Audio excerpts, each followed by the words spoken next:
Historically, art has often functioned as a tool for terror, designed specifically to make the viewer's soul tremble. In an era before mass literacy, the towering stone walls of local cathedrals served as open, highly visible books. The church communicated the consequences of sin through visual storytelling, using a medium that every peasant could understand instantly. This is a doom painting. Positioned prominently over the main archway, it mapped out the ultimate consequences of a human life. Christ's right hand guides the saved into light, while his left hand condemns the damned to be dragged downward. The margins of these murals are populated by predators. Medieval artists hybridized humanity's primal fear of wolves, bats, and reptiles to create these grotesque enforcers, feeding souls into the ever-open jaws of a great beast. Inside, the torments were specialized through the concept of contrapasso, the idea that an earthly crime dictates its own eternal punishment. A life of gluttony resulted in being force-fed toads, while the greedy were fed molten gold. These gruesome details turned paintings into a psychological weapon with immense economic utility. Terrified peasants were driven to purchase indulgences for forgiveness, while the poor found a sense of justice in the image of corrupt, wealthy rulers finally facing an inescapable consequence. Hieronymus Bosch disrupted this standard religious template in the 15th century. He bypassed institutional doctrine, pulling imagery directly from the darkest, most chaotic corners of the human subconscious. Bosch focused on inverting reality, warping sources of joy into mechanical devices of torture. A harp becomes a crucifix, and a hurdy-gurdy crushes the person playing it, leaving humanity to be quite literally ground down by the instruments of their own pleasure. The figures in these landscapes express more than physical pain. They radiate a deep, echoing sadness. Bosch proposed that the abyss is built out of human apathy and madness. This shift centered the horror on individual neuroses, exposing vulnerabilities that the Renaissance would soon translate into physical reality. Renaissance artists mastered human anatomy, trading cartoonish monsters for hyper-realism. Agony was now defined by accurate muscle tension, bulging veins, and bodies twisting under tangible weight. We see the peak of this evolution on the altar wall of the Sistine Chapel.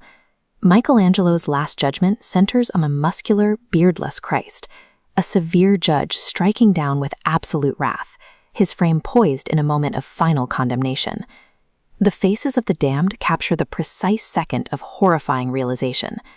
The terror here is rooted in psychological despair, etched into every line of physical tension. Parallel to this anatomical mastery was an obsession with universal decay. The danse macabre, or dance of death, spread across Europe, showing grinning skeletons locking arms with kings, popes, and beggars to force them into a single, terminal rhythm. Wealthy patrons commissioned transitombs that featured pristine carvings of themselves on top, with rotting, worm-eaten skeletons hidden underneath. This constant visual served to remind the living that their earthly status was temporary. By mastering the human form and emphasizing universal rot, these artists anchored the abstract concept of fear directly to the viewer's own flesh. In the 19th century, Gustave Dore moved away from the chaotic, colorful frescoes of the past to illustrate Dante's Inferno through engravings. Dore utilized stark black and white lines to strip away the warmth of fire, leaving behind cold, dense shadows and surreal horrors, like these isolated legs thrashing in the dark. This captures Dante's deepest circle, a frozen lake for traitors, defined by complete, paralyzing isolation. The advent of printmaking allowed this quiet, insidious dread to bypass the cathedral walls entirely, arriving directly on the public's living room tables. During the Protestant Reformation, church leaders condemned these bloody murals as manipulative. They systematically whitewashed centuries of intricate, fear-inducing masterpieces, removing the abyss from the walls. As the literal underworld faded, artists like Francis Bacon resurrected the imagery by making it existential. He trapped his subjects in tight, claustrophobic boxes, moving the location of damnation into the mind. The burning, ruined cities Bosch imagined in the 15th century were realized in the 20th century rubble of London and Berlin. In the trenches of World War I and the industrial death camps of World War II, humanity replicated the physical conditions of the abyss. This era proved that the fictional beasts of the past were no longer necessary. Humanity had successfully engineered the abyss on Earth, using modern tools and total war. These centuries-old nightmare images continue to deeply dominate our pop culture, long after we have stopped believing in literal pitchforks.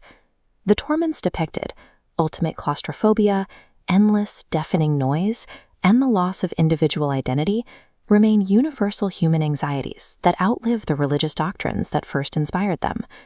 These timeless masterpieces function as an enduring mirror, reflecting humanity's own boundless capacity for cruelty straight back at the viewer.